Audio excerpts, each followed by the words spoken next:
بسم اللہ الرحمن الرحیم۔ السلام علیکم دوستو۔ آب زمزم کے عجائبات، یورپی لیبارٹریوں کی تحقیق پر مبنی ایک رپورٹ۔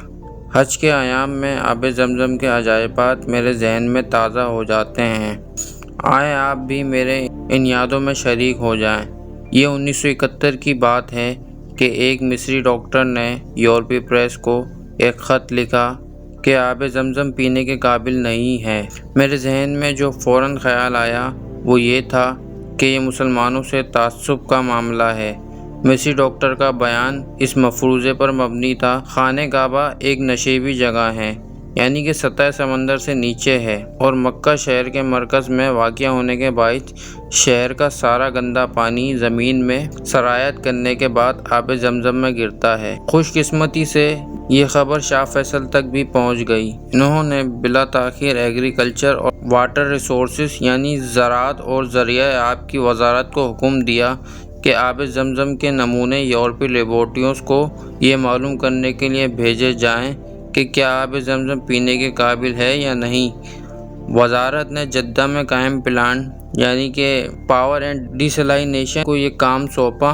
میں اس پلانٹ میں بطور کیمیکل انجینئر کام کر رہا تھا، جس کا کام سمندری پانی کو پینے کے قابل بنانا تھا۔ پلانٹ کی انتظامیہ نے آب زمزم کے معاملے سے مجھے منتخب کیا۔ مجھے اچھی طرح یاد ہے کہ اس وقت مجھے یہ بھی معلوم نہ تھا کہ آب زمزم بظاہر کیسا ہے۔ میں مکہ گیا اور خانہ کعبہ کے حکام کی خدمت میں حاضر ہو کر انہیں اپنی آمد کے مقاصد سے آگاہ کیا۔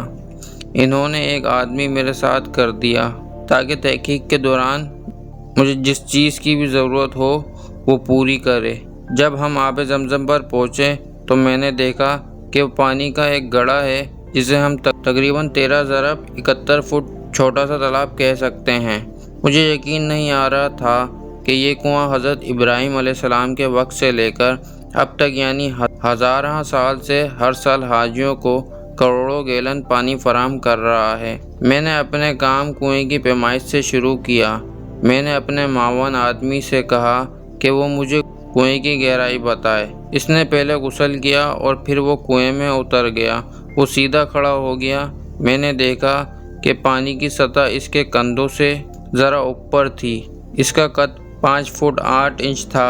اس کے بعد اس نے کنویں کے ایک کنارے سے دوسرے کنارے کی طرف چلنا شروع کر دیا۔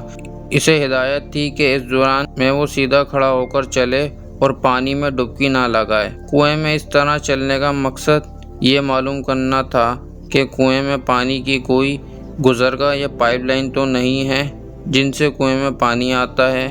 آدمی نے بتایا کہ کنویں کے اندر ایسا کوئی گزرگاہ یا پائپ لائن نہیں ملی۔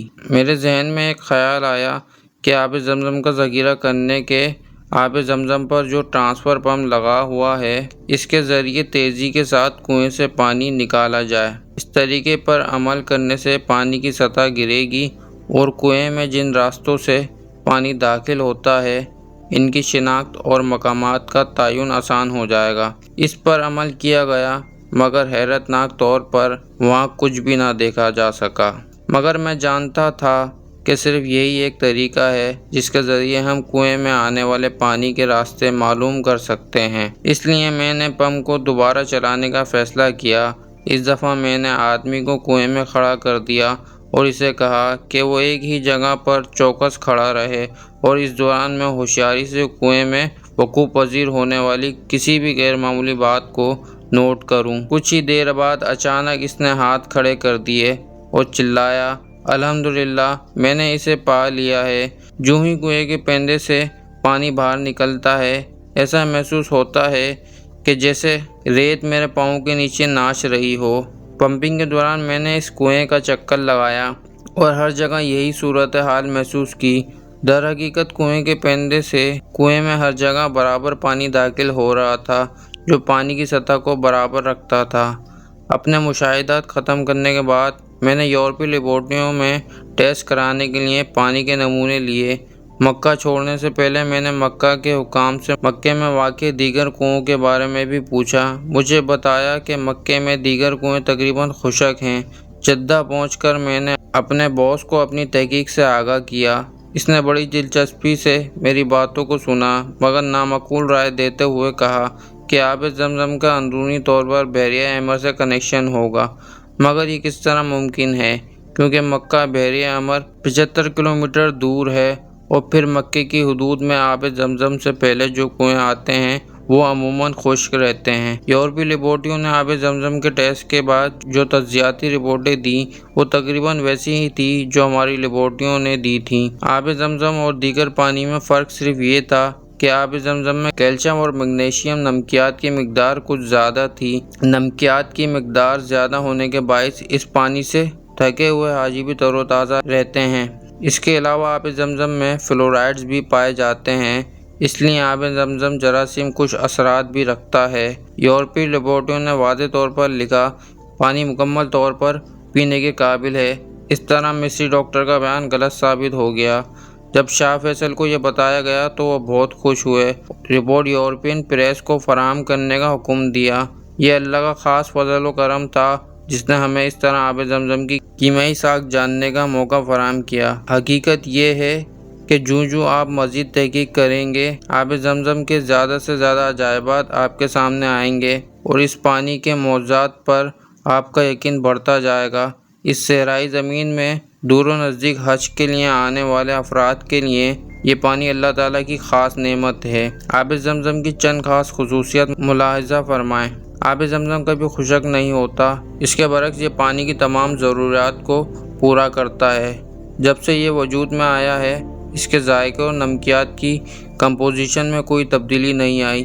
پینے کے لیے موزوں آب زمزم کی یہ خاصیت ہمیشہ سے عالمی طور پر تسلیم شدہ ہے۔ دنیا کے ہر کونے سے حاجی ہر سال مکہ آتے ہیں اور گزشتہ 14 صدیوں میں آب زمزم کے خلاف کوئی شکایت سننے میں نہیں آئی۔ حاجی ہمیشہ اس سے لطف اندوز ہوئے ہیں جو انہیں تر و تازہ رکھتا ہے۔ شہریوں میں سپلائی کیے جانے والے پانیوں میں کلورین یا دیگر کیمیکل ملائے جاتے ہیں، مگر آب زمزم میں آج تک کبھی بھی کلورین یا کوئی دوسرا کیمیکل نہیں ملایا گیا۔ دنیا بھر میں بیشتر تقریباً تمام ہی کنویں میں نباتاتی نشوونما ہو جاتی ہے جس سے پانی پینے کے قابل نہیں رہتا، کیونکہ نباتاتی نشوونما سے ذائقہ اور بو تک میں فرق آ جاتا ہے، مگر آب زمزم میں نباتاتی نشوونما کے دور دور تک نشان دکھائی نہیں دیتے۔ صدیوں پہلے یہ کنواں اس وقت وجود میں آیا جب حضرت ہاجرہ اپنے بیٹے حضرت اسماعیل علیہ السلام کے لیے پانی کی تلاش میں صفا و مروہ میں دوڑ رہی تھیں اور حضرت اسماعیل کی ایڑیاں زمین پر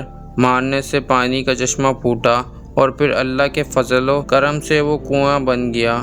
پانی نے آب زمزم اور کنویں نے چاہ زمزم کا نام پایا۔ دوستو یہ تھا ایک چھوٹا سا واقعہ۔ دوستو اس واقعے کی تفصیلات یہ ہیں۔ دوستو آپ انٹرنیٹ پہ اس واقعے کو اگر سرچ کریں گے تو یہ واقعہ آپ کو نظر آئے گا۔ دوستو یہ تھا ایک چھوٹا سا واقعہ۔